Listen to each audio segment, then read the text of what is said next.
Hey guys, my name is Matimio, and today I was once again challenged to try out another terrible weapon setup. Last time you guys challenged me to try out the FAMAS with the rifle scope, and needless to say, it made for some very interesting and entertaining gameplay. But I wanted to do it again to talk about another terrible weapon and another terrible setup.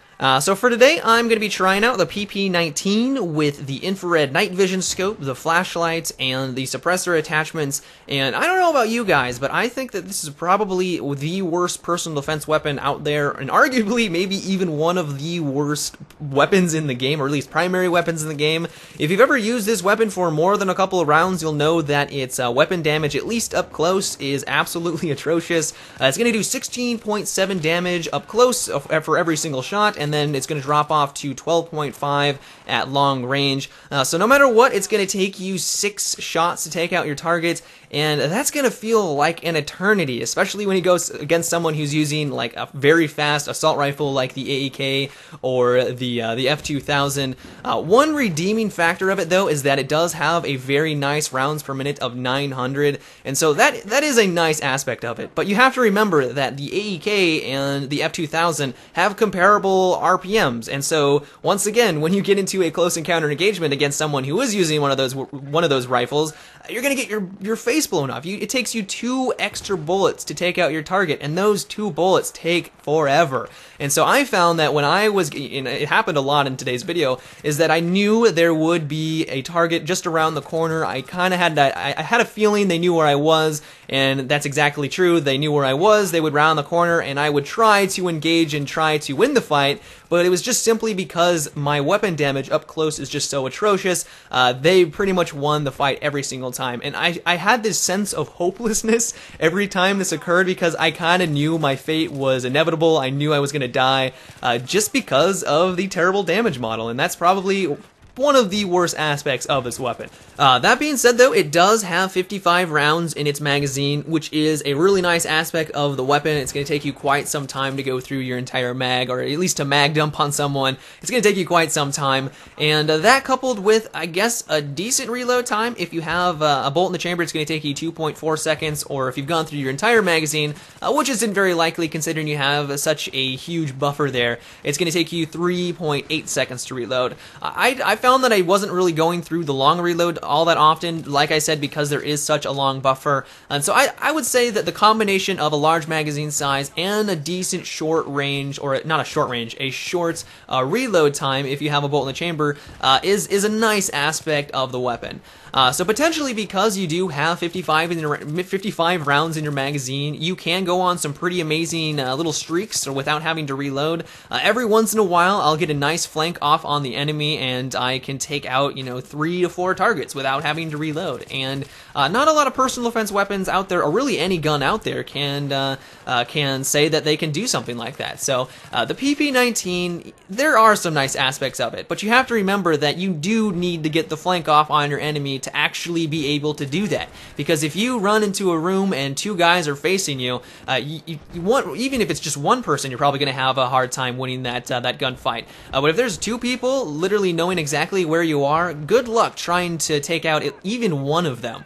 So I find that really the best way to approach the PP-19 is to flank as often as you can and try to get yourself into situations where you can get a nice flank off and take out multiple targets, because if you don't, you're probably not going to do very well. As for its recoil, it's actually quite minimal. It's got a 0.3 off to the left and the right and a 0.2 vertical, so you're really not going to have to manage it all that often, and it's nice for close encounter to medium range engagements. You're really not going to have to do much except for kind of hover over the target with your crosshairs and then pull the trigger and really just kind of manage the very minimal vertical recoil.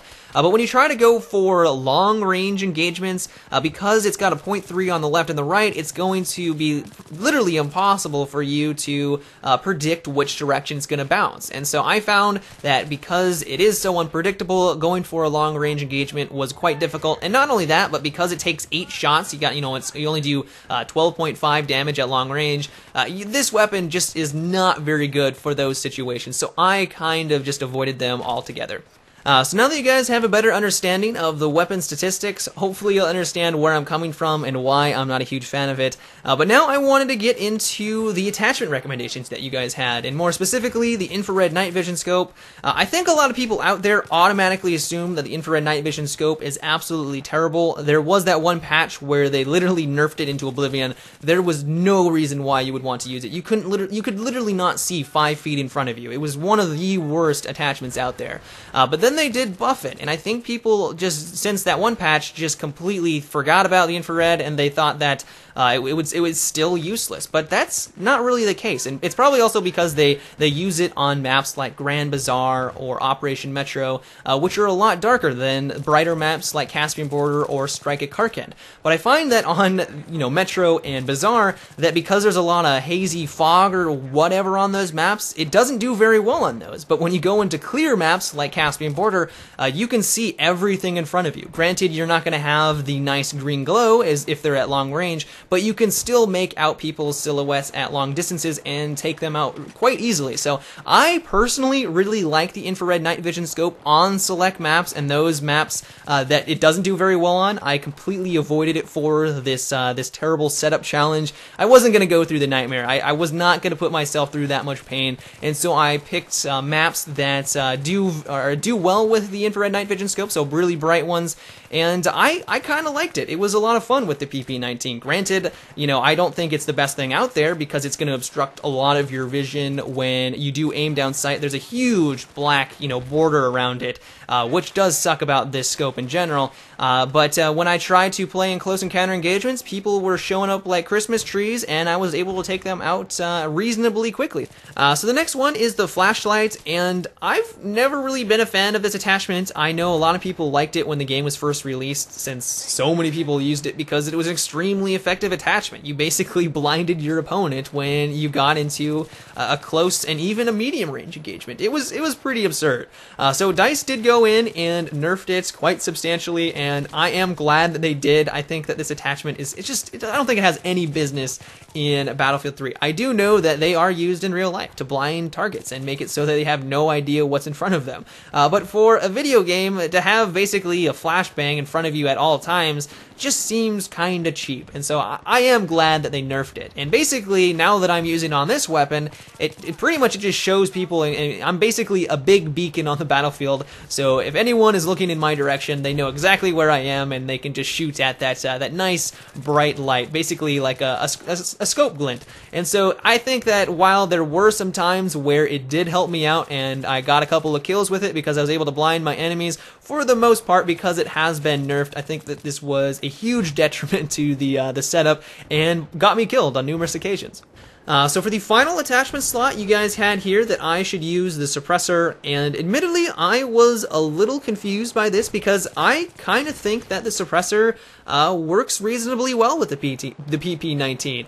Like I said, you are going to want to flank your enemies as often as possible, and staying off the minimap is going to be a huge part of that. And I think that even though it is going to reduce my effective range, and I'm not going to do as well at medium range engagements, simply for the fact that it keeps me off the minimap, I was able to flank a lot more and take out more targets that weren't expecting me. So I think that the suppressor was actually a reasonable attachment for this setup. I don't think it was the best attachment slot, but I don't think it was the worst that you guys could have come up with.